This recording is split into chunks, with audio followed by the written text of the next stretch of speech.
In today's video, I'll be showing you guys a Souls-like game that I created using only the vanilla tools in Fortnite Creative. So if you like Dark Souls, smash a like and subscribe button, and let's get into it. For those of you that don't already know, Creative is a game mode in Fortnite that allows players to make their own custom game modes and maps within Fortnite. Typically speaking, these are usually either 1v1 maps or tycoon games similar to that of Roblox. However, when I went into the tools section of Creative, I realized that many of the tools would allow for a pretty decent recreation of a Souls game. So I spent a week messing around in Creative and was able to put together a very small and simple Souls-like game. Now, there are many problems I faced trying to make this, such as absolutely awful AI and not being able to make certain Dark Souls mechanics like functioning bonfires and such. However, I was able to make a small game you can play from start to finish with the gameplay mechanics most similar to both Elden Ring and Demon Souls. Either way though, now that I'm done yapping about creating the game, let's do a quick playthrough of all the main areas and bosses, and I'll explain how the game works whilst going through it.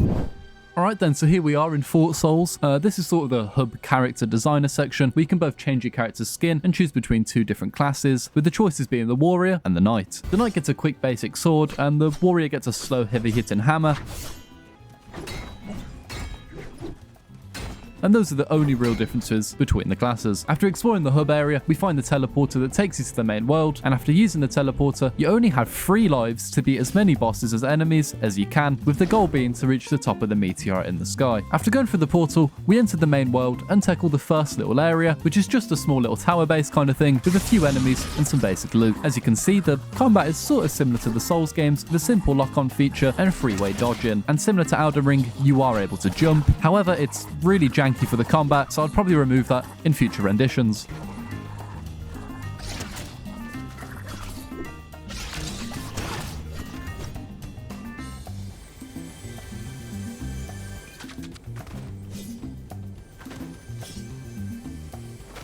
Either way though, after defeating all the enemies in the area, opening all the chests and getting a checkpoint, we then move on to a little secret area to the left of where we just were, with some slightly chunkier enemies and a cool new weapon, which is basically just the standard sword with more damage and a blue glow.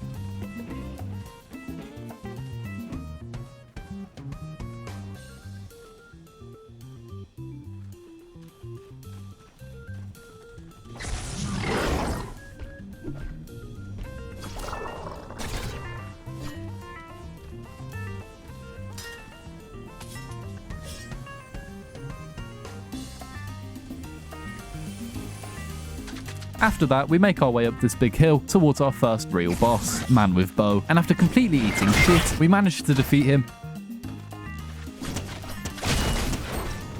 and getting access to the Firefly jar. Anyway, after doing these 2 little side areas, we make our way to the main castle, and I must admit, I really do like the graphics in Fortnite, and I reckon recreating an actual Dark Souls area would look pretty cool. Anyway, we make our way to the main castle, killing some enemies and acquiring the bonk hammer, which I won't be using much, because the hammers do kind of suck in this game. Anyway though, we make our way up these stairs and enter the first main boss door, and we fight Random Ice Woman, who I thought was going to be easy, but then I completely ate shit.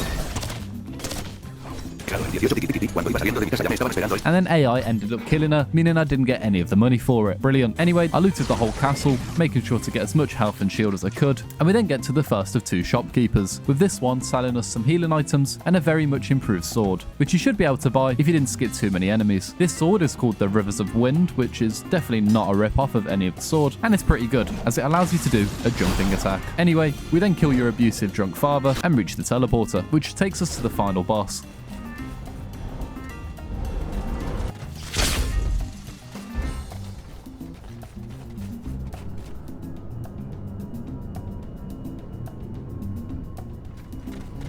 In this area, we have a few big enemies and the second shopkeeper, which sells you a very overpowered sword, which can only be bought if you found all the secret areas, which I didn't actually show off in this video, as we'll try to make this map publicly playable. Now comes the final boss, the most intense battle of all time.